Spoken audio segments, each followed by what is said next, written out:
क्या मैंने भात भरा है। नरसी भगत हित सांवरिया सेठ बन, कोई भात भरने को तैयार नहीं। भाई भतीजों ने फटकार दिया, बिटिया की ससुराल में बदनामी होने लगी। भगवान द्वारका नाथ मुनीम का वेश बनाकर रामा का भात भरने जाते हैं। नरसिंह जी का भात विश्व प्रसिद्ध है, विश्व प्रसिद्ध है। बूढ़ी माताएं घर घर में शादी के समय इस भात को गाती, अनेक आचार्यों ने उस भात को गाया है। आजकल अनेक कथावाचक नानी बाई का मायरा करके इसको गाते हैं। बहुत कारुणिक प्रसंग है, भगवान की कृपा से भरा हुआ प्रसंग है। कैसे कैसे भगवान की कृपा होती है, हो सकती है, इसका दर्शन है। देखिए, नरसिंह का भात सब लोग जानते हैं। थोड़ी सी चर्चा इसलिए करेंगे कि भक्ति की चर्चा करने से, भक्त की चर्चा करने से अपना भी मन प्रसन्न होता है, पवित्र होता है, और भगवान को भी बहुत आनंद मिलता है। भक्त की चर्चा सुनने के लिए भगवान 100 काम छोड़कर, देवताओं की बैठक छोड़कर भगवान भक्त के चरित्र को सुनने के लिए दौड़कर आया करते हैं। कोई मैं नई चीज नहीं सुना रहा हूं, मैं बहुत वर्षों से नरसिंह जी का भात सुनाते आ रहा हूं। केवल उसे एक बार पुनर्स्मरण करेंगे। हमारे देश में एक स्टेट है गुजरात। गुजरात प्रदेश में एक जूनागढ़ नाम की एक छोटी सी स्टेट। उस समय हमारे देश में हुमायूं का राज्य था, जिस समय नरसिंह जी का जन्म हुआ है। हुमायूं राज्य था, लेकिन हुमायूं के राज्य में ये जो स्टेट थी जूनागढ़ की, ये राव मंडली के अधीन थी। वो वहाँ के छोटे से राजा थे। एक अच्छे संपन्न मेहता परिवार में नरसिंह जी का जन्म हुआ। इनके एक बड़े भाई थे, ये उनसे छोटे थे। पिता माता के दुर्भाग्य से इनके जन्म के बाद मृत्यु हो गई। दादी ने इनका लालन पालन किया। नरसिंह जी शरीर से भी कमजोर थे, बुद्धि से भी कमजोर थे, पढ़ लिख नहीं पाए। ऐसे ही बड़े भाई शरीर से भी हष्टपुष्ट थे, बुद्धि से भी प्रखर थे, तो जूनागढ़ के कोतवाल हो गए। अच्छी नौकरी, घोड़े आदि उनको मिले सरकार की ओर से, राज्य की ओर से। अब दादी ने सोचा कि बालक है, इसको तो कुछ पढ़ा लिखा नहीं, शरीर से भी कमजोर, बुद्धि भी इसकी कमजोर, कौन पूछेगा मेरे बात, तो इसको कोई पूछेगा नहीं। संपत्ति के लोभ में इस बालक को घर से निकाल देंगे। तो छोटेपन में दादी ने नरसिंह जी की भी शादी कर दी, विवाह हो गया। नरसिंह जी को और तो कुछ आता नहीं था, तो भाई के जो घोड़े पले हुए थे उनको घास खोद कर लाना, घोड़े को खिलाना नहलाना, उनकी सफाई सुथराई करना, और जो भी रूखा सूखा भैया भाभी जो कुछ भी दे देते थे, प्रभु का प्रसाद मानकर उसको स्वीकार कर। कुछ समय में नरसिंह जी को एक बेटी पैदा हुई, इसका नाम रामा रखा गया। बहुत लाड़ प्यार से बिटिया पाली गई। संपन्न परिवार, तो संपन्न परिवार के बालक तो वैसे ही फूल जैसे खिले हुए होते हैं। बहुत लाड़ प्यार से पली हुई बेटी। उस समय छोटी उम्र में शादी हुआ करती थी। संपन्न परिवार था, सामूहिक परिवार था, दोनों भाई एक साथ रहते थे। तो दादी ने कहा बड़े को कि छोटे इसकी बिटिया की शादी कर दो, तो ये भी मुक्त हो जाएगा। तो उस समय एक पास में सिरसागढ़ नाम का एक बड़ा संपन्न नगर, वहाँ के एक मेहता परिवार में रामा की बड़ी धूमधाम से, बहुत दान दहेज के साथ राजाओं जैसी शादी रामा की हो गई। नरसिंह जी को एक बेटा भी पैदा हुआ। जिस समय रामा की शादी हुई थी, उस समय ये बेटा 13 वर्ष का था। नरसिंह जी का शादी होकर चला गया। कुछ समय के बाद नरसिंह जी की पत्नी की दुर्भाग्य से मृत्यु हो गई, और इकलौते बेटे की भी मृत्यु हो गई। नरसिंह जी फिर इस दुनिया में अकेले रहे। इधर भैया भाभी की फटकार, इधर दिन भर घर का काम, फिर कोई मन के बात करने वाला नहीं, किसके साथ बैठे, किसके साथ बात करें। पत्नी थी तो बातचीत, बेटा था तो उसके साथ थोड़ी देर बैठ जाते थे। उसका चेहरा देख कर ही उनको लगता था कि मेरा कोई इस दुनिया में है। बेटा भी चला गया, पत्नी भी चली गई। नरसिंह जी बहुत अनमने रहने लगे। क्या करें, मन नहीं लगता। तो वहाँ एक संतों का आश्रम था, जिसमें अंधे सूरदास साधु रहते थे। वो कीर्तन करते थे, तो नरसिंह जी कीर्तन सुनने के लिए वहाँ चले जाते थे। नित्य का नियम हो गया, घोड़ों की सेवा करके चले जाएं, भोजन के समय आ जाएं। भैया भाभी की निगाह थोड़ी संपत्ति पर बिगड़ गई। सोचा कि इसको पूरा बांट देना पड़ेगा, आधा आधा बांट होगा तो, और इसको ये तो सब साधु बाबाओं में बांट देगा, तो इसको क्या करें। तो षड्यंत्र किया, इसको धक्के मार के किसी न किसी बहाने घर से बेदखल करो, निकालो। ये दोनों भैया भाभी तय करके बैठे थे। संकीर्तन से लौटकर जब नरसिंह जी आए तो कहा भाभी जी बहुत जोर की प्यास लगी है, एक गिलास जल मिल जाए। भैया भाभी तो क्रोध में प्रतीक्षा कर ही रहे थे, एकदम टूट पड़ा। जब भूख लगती है हमारी छाती पर आकर चढ़ता है, काम का समय होता है, बाबाओं के यहाँ जाकर गप्पा मारता है, निकल यहाँ से। और 2-3 ठोकरें मारी, हवेली से बाहर निकाल दे, बोलो खबरदार कभी हवेली की ओर मुंह किया।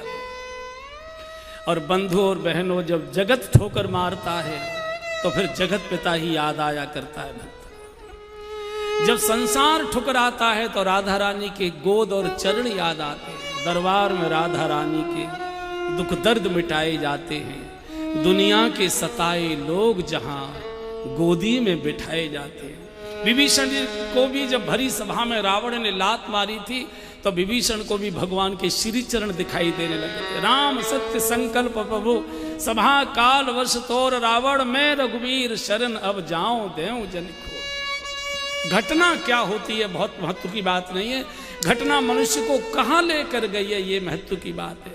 वही अगर विभीषण विद्रोह पर खड़े हो गए होते तो रावण मार देता।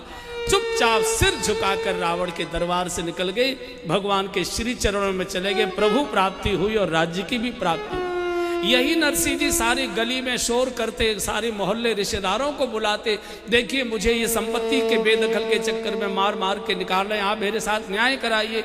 हो सकता है कि भाई के साथ द्रोह होता, परिवार की नाक कटती, अशांति का जीवन जीना पड़ता, संपत्ति मिलती कि नहीं मिलती ये भी कोई भरोसा नहीं। चुपचाप 2 ठोकर खाई और सीधा भगवान की ओर चल दिए। अब इस संसार की ओर नहीं, अब ईश्वर के ही पास जाए। शास्त्र में शंकर जी को ईश्वर कहा गया है। जूनागढ़ के बाहर एक पुराना सा टूटा शिवालय था, वहां जाकर नरसिंह जी पड़ गए। आप भी नंग धड़ंग, मैं भी नंग धड़ंग, आपके भी पास कुछ नहीं, मेरे भी पास कुछ नहीं, हमारी आपकी दोनों की बहुत अच्छी जोड़ी बनेगी। मैं तो आपकी शरण में आ गया। भूखे प्यासे नरसिंह जी, एक दिन बीता, दूसरा दिन बीता, तीसरा दिन बीता, शिव के द्वार पर पड़े पड़े भूखे प्यासे।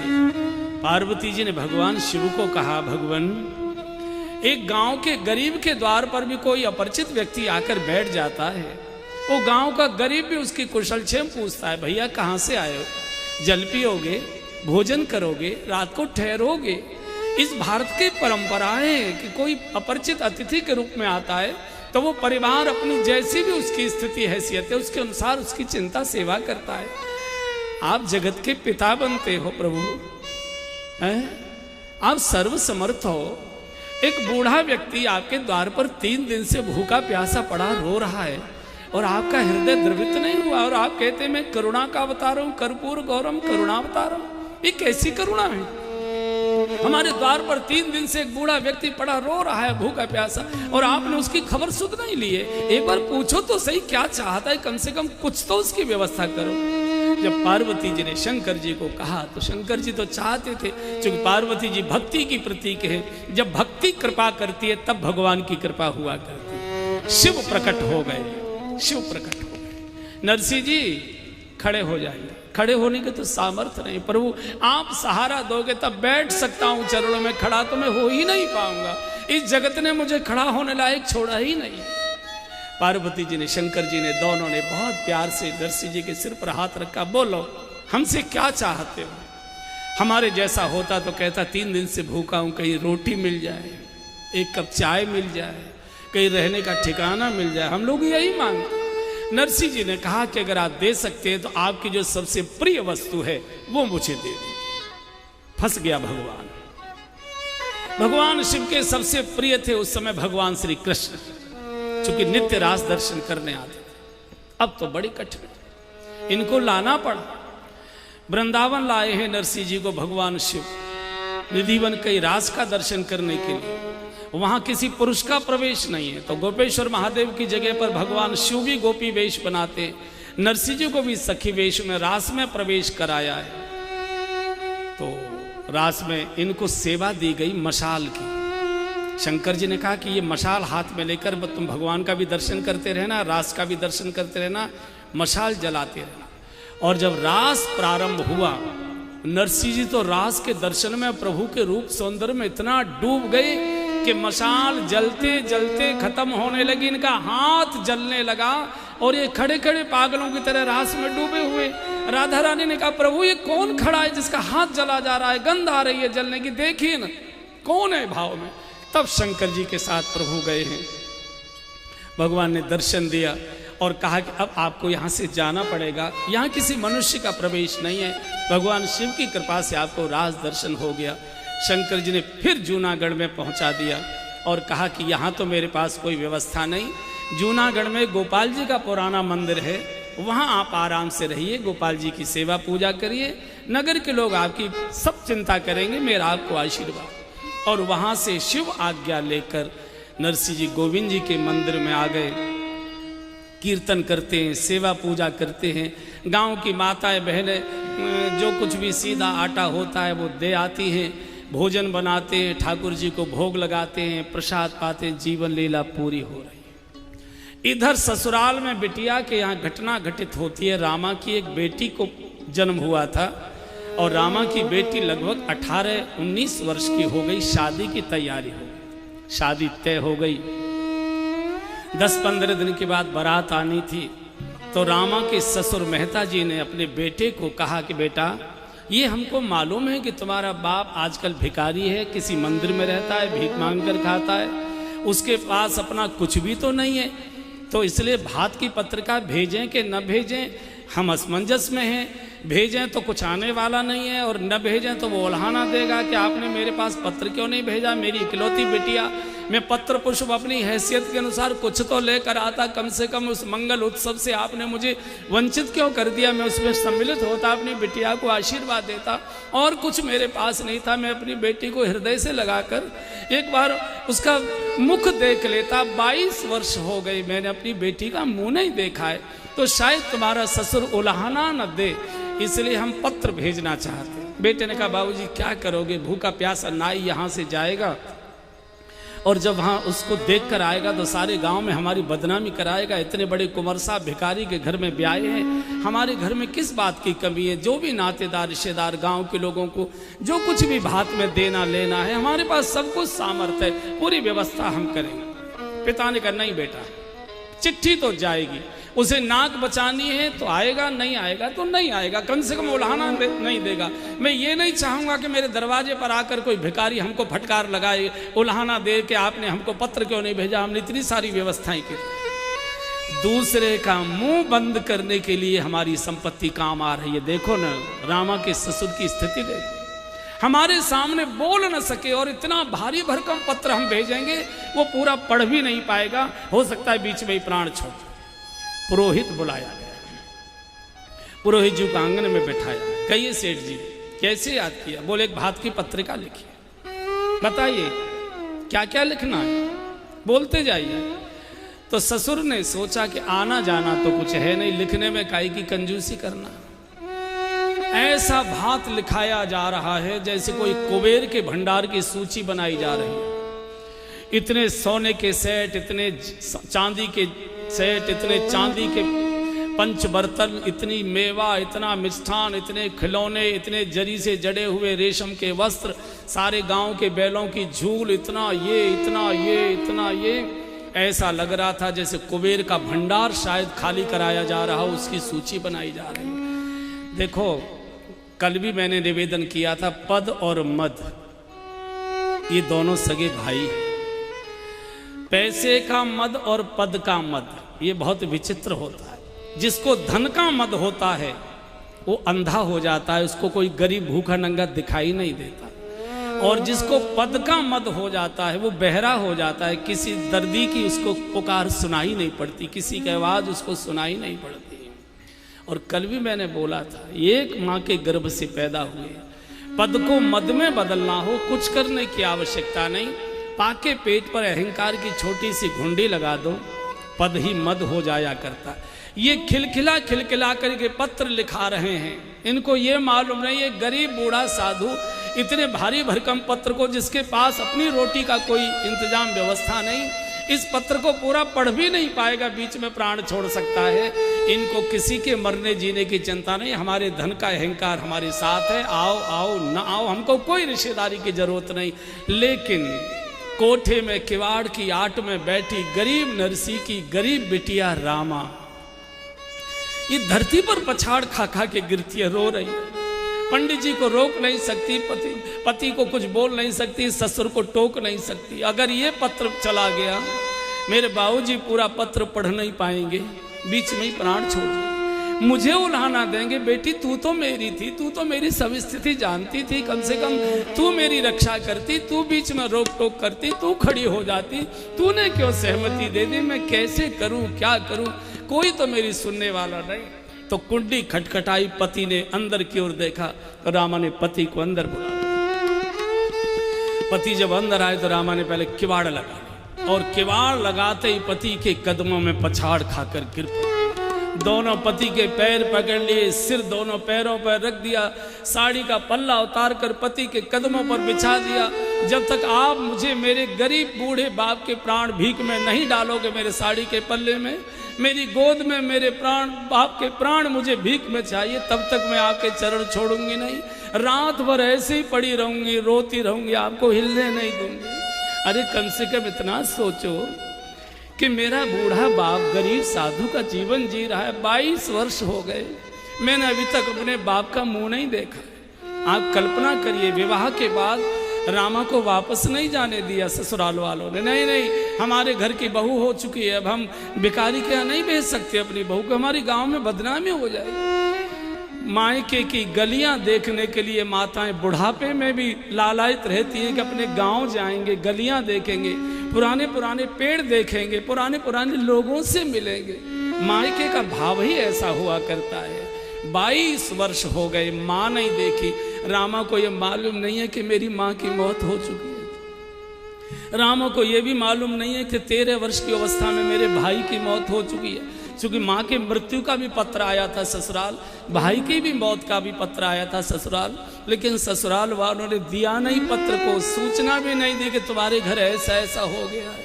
इसको बेचारी को कुछ मालूम नहीं कि मेरी माँ नहीं है, मेरा भैया नहीं रहा, 22 साल हो गए, मैंने बाप का चेहरा नहीं देखा। अरे ये पत्र वहाँ मत भेजो, मैं जाऊंगी पत्र लेकर, मैं भात न्योती के आ जाऊंगी, आपकी रस्म पूरी हो जाएगी। आपको जो कुछ भात पहनाना है, जो कुछ आपको अपनी नाक ऊंची करनी है, शहर में आपको अपनी जय जयकार करानी है, मेरा सारा ट्रंक, मेरे सारे लॉकर, मेरा सारा जेवर, मेरे सारे कपड़े सब लुटा दीजिए, मुझे कुछ नहीं चाहिए।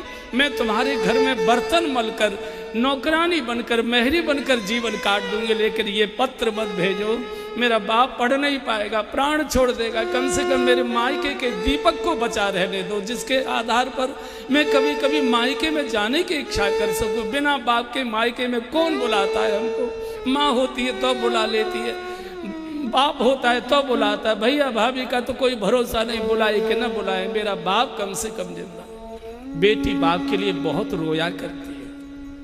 ससुराल में बैठी बेटी हमेशा पिता की चिंता करती है, मेरे पिता स्वस्थ रहे, मेरे पिता प्रसन्न रहे। उसका कारण मायका बाप के कारण होता है। शब्द तो मायका है, लेकिन मायका माँ के कारण नहीं माना जाता, मायका बाप के कारण से माना जाता। जब तक बेटी का पिता जिंदा रहता है तब तक बेटी सीना तान कर अधिकार पूर्वक मायके में आ सकती है, जा सकती है, कोई रोक टोक करने का साहस नहीं करता।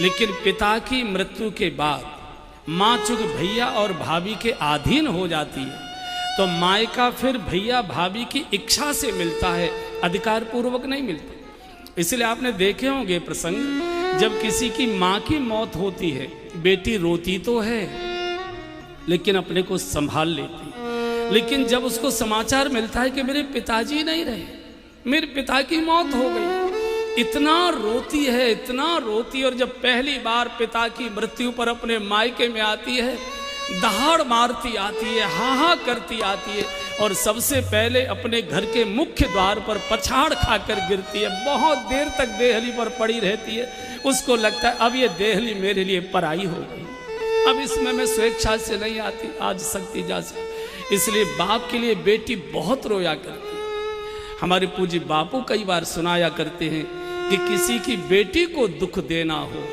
कुछ करने की आवश्यकता नहीं, उसके पिता को गालियां दे दो, बिटिया के पिता को अपशब्द कह दो, उसको अपमानित कर दो, बहू सब कुछ सहेगी, लेकिन मेरे बाबूजी को कोई कुछ बोले बहू सहन नहीं कर पाती, बिटिया सहन नहीं कर पाती।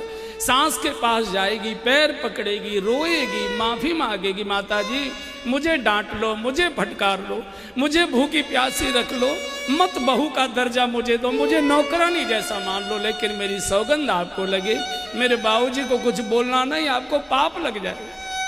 मुझे मालूम है कि मेरे गरीब बाप ने कैसे कैसे कर्जा करके मेरे हाथ पीले किए। मुझे मालूम है कि आपके दरवाजे के चक्कर काटते काटते मेरे बूढ़े बाप की एड़ियां घिस गई थी, तब मेरी शादी हुई। अभी तो मेरे बाप की पीठ से कर्जे का बोझ नहीं उतरा है। दिन भर भूखी रोती रहेगी, सारे घर को भोजन बना के खिला देगी, लेकिन बाप के लिए किसी ने बोला है बेटी के मुंह में टुकड़ा नहीं जाता। विधाता ने इस सृष्टि में बहुत सारे पवित्र नाते बनाए हैं, लेकिन जितना पवित्र नाता बेटी और बाप का बनाया है, इकलौते बेटे की मौत हो जाती है, बाप नहीं रोया करता, छाती पर पत्थर रख लेता है। सारा गांव मोहल्ला रोता है, लाश को आंगन में देखता है, सारा गांव फूट पड़ता है, लेकिन बाप अपनी छाती पर पत्थर रखकर आंसुओं को पी लेता है। लेकिन वही बाप जब पहली बार अपनी बिटिया को हाथ पकड़कर ससुराल के लिए डोली में बिठाता है, ऐसे रोता है जैसे कोई बच्चा अपनी माँ के लिए रोया करता। उसका कारण सारे परिवार का पालन पिता करता है और पिता का पालन उसकी बिटिया करती है। सबसे कारुणिक प्रसंग होता है जिस समय कोई पिता अपनी बेटी को ससुराल के लिए बिठाता है। बड़े बड़े पद वाले, बड़े बड़े पैसे वाले, बड़े बड़े गंभीर स्वभाव वाले, जो कभी खुलकर हंसते भी नहीं है, बड़े बड़े पदों पर जो बैठे हुए, वो भी जिस समय अपनी बेटी को पहली बार ससुराल के लिए डोली में बिठाते हैं, ऐसे हिलकी भर भर कर रोते। सुप्रीम कोर्ट का जज होगा, मिलिट्री का बड़ा अफसर होगा, जिसके चेहरे पर कभी मुस्कान भी नहीं आती है, वो भी जब बेटी को अपनी डोली में बिठाता है फूट पड़ता है। जब बेटी छाती से लगकर बाप से रोती है, उसी बिटिया की साड़ी के पल्ले में मुंह छुपाकर वो बाप कैसे रोता है। और जिस समय बाप रोता है, घर की एक एक ईंट रोने लगती है, पक्षी रोने लगते हैं, वृक्ष के पत्ते रोने लगते हैं। आज हमारी लाडली जा रही है, आज हमारी बिटिया जा रही है, आज हमारे घर की रोशनी जा रही है, आज हमारे घर का खिलौना जा रहा है। और जो बाराती खड़े होते हैं वहाँ दुल्हन को विदा करने के लिए, उनके भी रूमाल बाहर निकल आते। जब पराई बेटी को रोते हुए देखते हैं बाप से मिलकर, उनको लगता है आज इस बाप को रुला कर जा रही है, कल मेरी बेटी मुझे रोता छोड़कर चली जाए, मेरा आंगन सूना हो जाएगा। हर एक के रूमाल हाथ में आते, सिसकियां भरते, रोते हैं बेटी और बाप। आज नरसी जी के लिए इतना रो रही है रामा, इतना रो रही है, मैं पैर ना के चरण छोड़ूंगी। एक बार अपने मुख से कह दो कि बस मैंने तेरे पिताजी के प्राण भीख में दे दिए रामा, इतना बोल दीजिए बस मैं आपके चरण छोड़ दूंगी।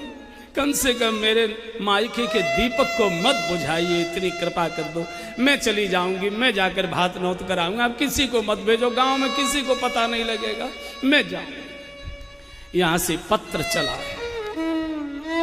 नाई पत्र लेकर चला तो रामा ने अंदर बुलाया कमरे में, कहा चौधरी साहब मेरे मायके में जा रहे हैं, मेरे बूढ़े गरीब पिता आपको मिलेंगे, पत्र तो उनको देना, लेकिन पत्र देकर ये कहना कि पत्र तो केवल रस्म के लिए भेजा गया है, आपको कोई सामान लाने की चिंता नहीं करनी, हो सके तो एक बार आप बिटिया के चौक पर आकर खड़े हो जाइए।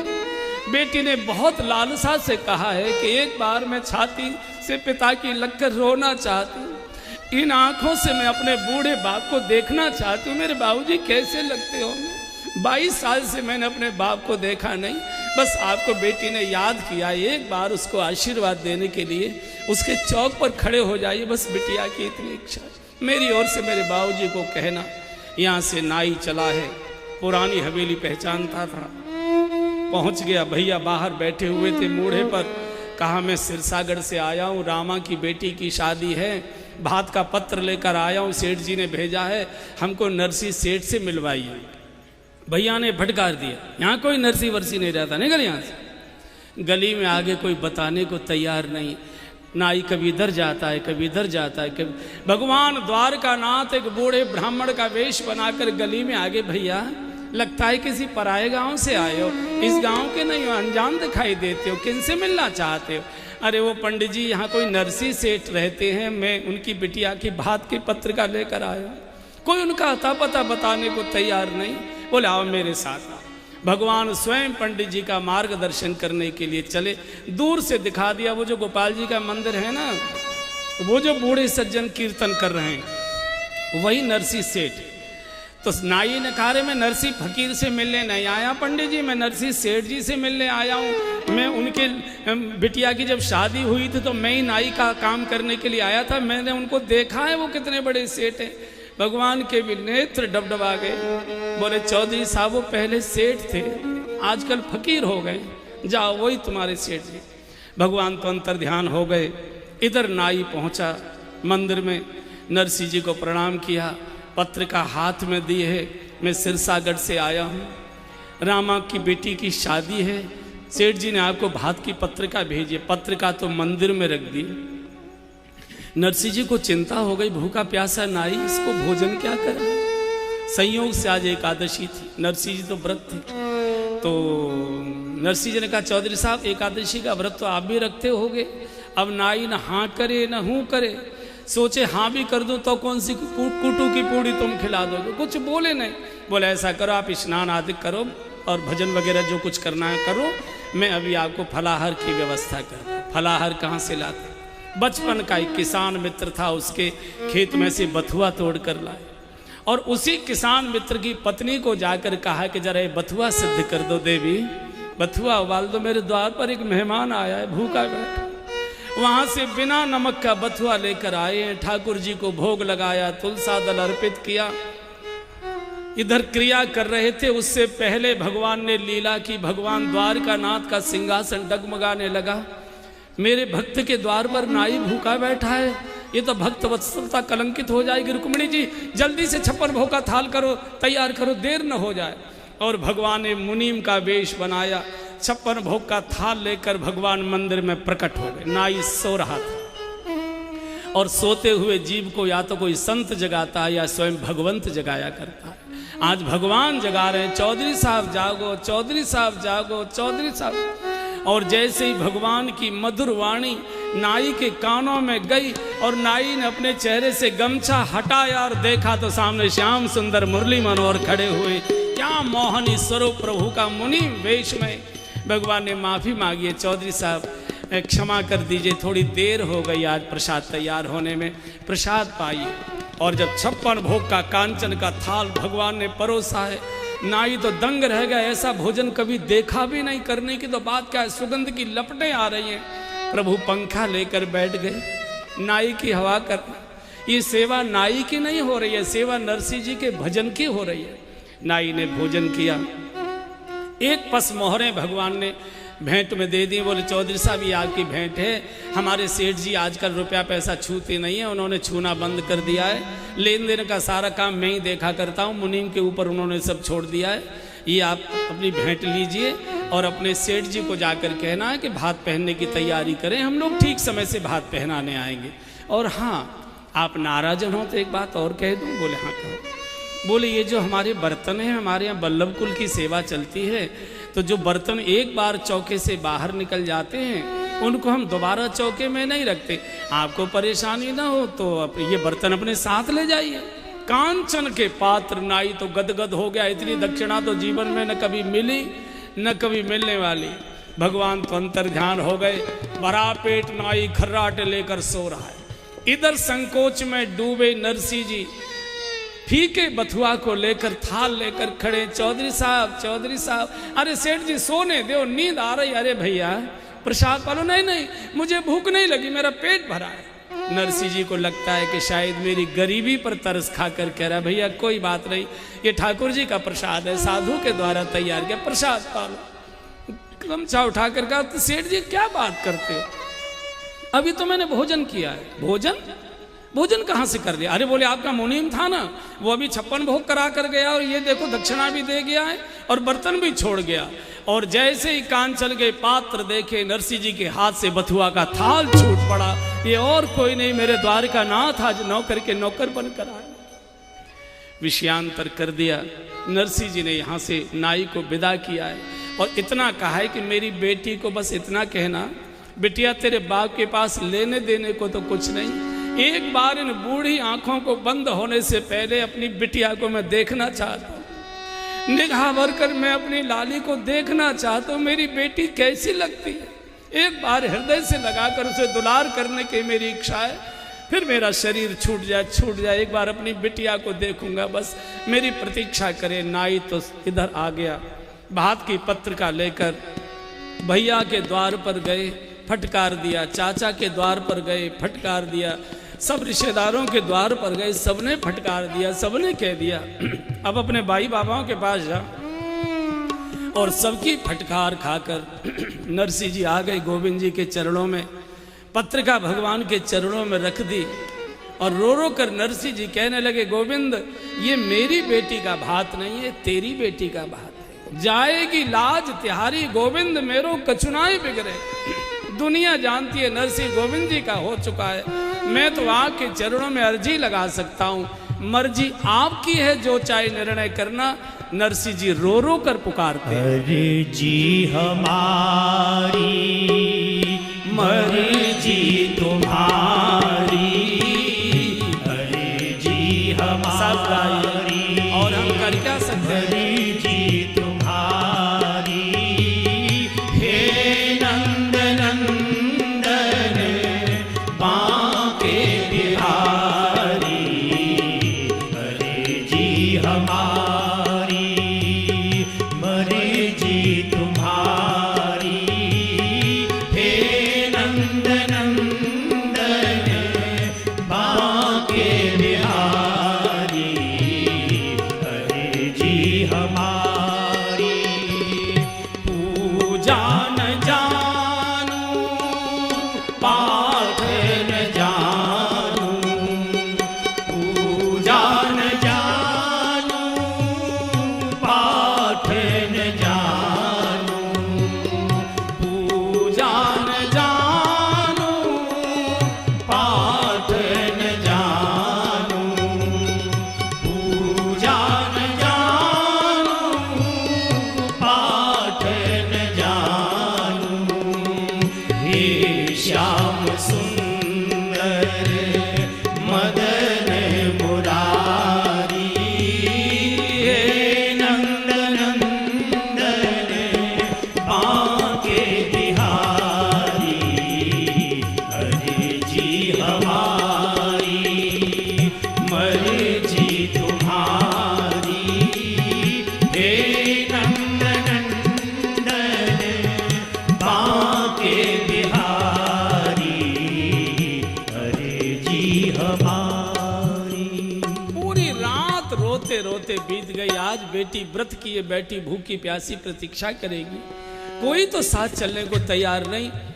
तो सूरदास आश्रम में नरसिंह जी गए, बोले बाबा मेरी बेटी को आशीर्वाद देने चलो। चलो भैया, अब लेकर कैसे जाएं, 16 बूढ़े अंधे साधु साथ, अब लेकर काहे में जाएं। उसी किसान मित्र के घर गए, भैया अपनी गाड़ी बैल दे दो। नरसिंह जी सब आपके, ले लो। बूढ़े से बैल, टूटी सी गाड़ी, बिल्कुल जर्जर गाड़ी, हड्डियों के ढांचे बैल, अंधे बूढ़े साधु बिठा लिए। नरसिंह जी गाड़ी हाँकने के लिए बैठ गए और गोविंद नाम लेकर गाड़ी को जूनागढ़ से सिरसागढ़ के लिए हाँक। भगवान जब परीक्षा लेता है तो बहुत क्रूर परीक्षा लेता है। और जैसे जूनागढ़ से कुछ किलोमीटर गाड़ी निकली थी, खर्रा सा आया, धड़ाम से बैल भी बैठ गए, गाड़ी बैठ गई। नरसिंह जी ने कहा, बाबा संसार की यात्रा में जब जीवन की गाड़ी अटक जाती है तो या तो कोई संत धक्का देते हैं या फिर भगवंत धक्का देते हैं। थोड़े बैल बूढ़े, जरा सा गाड़ी में धक्का दे दो। अब अंधे साधु, इनको मालूम नहीं धक्का किधर से किधर देना है। 8 आगे से पीछे दे रहे हैं, 8 पीछे से आगे दे रहे हैं। हो तो बहुत हो रही है, लेकिन गाड़ी टस से मस नहीं हो रही, क्योंकि तौल बराबर हो गया। नरसिंह जी ने देखा इतनी ताकत लगाने के बाद भी गाड़ी हिल नहीं रही, तो आगे बढ़कर देखा तो गाड़ी कैसे सरके, गाड़ी का तो धुरा टूटा पड़ा है। और जैसे गाड़ी का धुरा टूटा देखा, नरसिंह जी तो धरती पर पछाड़ खाकर गिर पड़े। गोविंद, इस बुढ़ापे में इतनी कठोर परीक्षा मत लो, जगत तो अटका था, अटकी को तो गोविंद तुम ही निकाला करते हो। अगर आज सायंकाल तक बेटी के यहाँ नहीं पहुंचा, बेटी प्राण छोड़ देगी। और इतना रोए नरसिंह, इतना रोए। उतने में भगवान द्वारकानाथ एक बढ़ई का वेश बनाकर बसूला, हथौड़ी, आरी, छैनी लेकर सामने से आ रहे हैं। बाबा कुछ परेशान दिखाई दे तो बोले भैया बात मत करो, मेरे ऊपर जो परेशानी आई है मेरे दुश्मन पर भी कभी जीवन में ना आए। बेटी के यहाँ जाना था, हमारी गाड़ी टूट गई, अंधे बूढ़े साधु मेरे साथ। बेटा तू काम क्या करता है? बाबा मैं तो बढ़ईगिरी का मिस्त्री हूँ, अपना काम मजदूरी करके आज लौट रहा था घर को। अरे बेटा इतना कृपा कर दे, लगता है कि भगवान आज तेरे रूप में आ गए, हमारी थोड़ी गाड़ी ठीक कर दे। भगवान को क्या करना था? भ्रकुटी विलास सृष्ट लय हुई, प्रभु ने ठुक ठुक करने का नाटक किया। बोले लो बाबा गाड़ी आपकी ठीक। हाँ बेटा बहुत अच्छा किया, ऐसा कर जरा मेरे बूढ़े बैल हैं ये खड़े नहीं हो पा रहे, कम जरा थोड़ा सहारा लगा के हमारे बैल खड़े कर दो। और जैसे कहा बैल खड़े करो, और भगवान ने बूढ़े बैलों के कान में ऐसी फूंक मारी कि बूढ़े बैल जवान हो गए, पूंछ उठाकर खड़े हो गए, कान खड़े, उड़ान भरने की तैयारी। नरसिंह जी ने कहा बेटा तू तो बड़ा गुणी मालूम पड़ता है, तुझे ये भी काम आता है? बोले बाबा गृहस्थी चलाने के लिए बहुत काम सीखने पड़े। अरे भैया अब तो बड़ी मुश्किल हो गई, हम तो बूढ़े ही बैल नहीं चला पा रहे थे, अभी तूने जवान कर दिए तो कैसे हम हाँकेंगे? अच्छा तू बता तू कहाँ तक जाएगा? बोले जाना तो मुझे इधर ही है, इधर ही मेरा गांव है, तो इधर ही जाऊंगा मैं। बोले भैया ऐसा कर, एक बात बता तुझे गाड़ी हाँकनी भी आती है कि नहीं? और जैसे ही नरसिंह जी ने कहा कि तुझे गाड़ी हाँकनी आती है कि नहीं, भगवान को कुरुक्षेत्र का मैदान याद आने लगा। भगवान ने कहा बाबा बहुत वर्ष पहले एक राजा के लड़के का रथ हाँका करता था, बहुत दिन हो गए, चलो अभ्यास बना रहना चाहिए, कब किसकी गाड़ी हाँकनी पड़ जाए, आओ देखता हूँ। और भगवान ने बैलों की डोर हाथ में ले ली, और जिसके जीवन की डोर द्वारकानाथ अपने हाथ में ले ले उसके जीवन की गाड़ी तो उड़ती जाएगी, कौन रोक पाएगा? गाड़ी उड़ी चली जा रही है, सामने गांव दिखाई दिया। भगवान ने कहा बाबा मेरा तो गांव आ रहा है, बात बात में रास्ता इतना कट गया, मैं तो यहाँ उतर जाऊंगा, पर मेरी मजदूरी तो दो। मजदूरी? भैया हम कहाँ से दे दें मजदूरी, हम तो साधु हैं, हम तो आशीर्वाद दे देंगे। अरे बाबा आशीर्वाद का बच्चा पल जाएंगे, तुम तो कहीं भी मधुकरी कर लोगे, भिक्षाटन कर लोगे, मैं बच्चों को क्या जवाब दूंगा? या तो गाड़ी पैसे दो, नहीं गाड़ी बैल छोड़ो। नरसिंह कहा यार इतना क्यों अटका रहा है? बोले मेरा नाम छलिया है, मैं अटकाता भी हूँ निकालता भी, पैसे दो। अरे भाई तुझे संतों पर तरस नहीं आ रहा? बोले मैं परिवार कैसे चलाऊं, तरस खाऊंगा तो बच्चों का क्या करूंगा, मजदूरी दो। और जब नरसिंह जी को लगा कि तो मानेगा नहीं, तो नरसिंह जी ने पूछा कि अच्छा मजदूरी में रुपया पैसा ही लेते हो कि कुछ और भी चलता है तुम्हारे यहाँ? भगवान ने कहा और क्या है तुम्हारे पास देने को? नरसिंह जी ने कहा अगर तुमको हम एक बढ़िया सा भजन सुना दें तो? भगवान ने सिर खुजाए, बोले बाबा वैसे तो कहावत है भूखे भजन न होए गोपाला, पर आज भोजन वोजन तो कोई हमको भी नहीं मिलने वाला। सवेरे पता नहीं किसका मुंह देख के निकले थे, कोई मजदूरी हमको मिली नहीं और तुम भी खाली हाथ मिले, चलो आज भजन से ही काम चलाएंगे, सुनाओ कैसा भजन सुनाते हो। सभी संतों ने अपना अपना वाद्य यंत्र कसा, नरसिंह जी ने एक तारा कसा और मजदूरी में भगवान को भजन सुनाने लगे। दीनन के नाथ दयाल हो भजो राधे गोविंदा, दीनन के नाथ दयाल हो भजो राधे गोविंदा, राधे गोविंदा भजो राधे गोविंदा, राधे गोविंदा भजो राधे गोविंदा, राधे गोविंदा भजो राधे गोविंदा, राधे गोविंदा भजो राधे गोविंदा, मुरली मनोहर घन श्याम हो भजो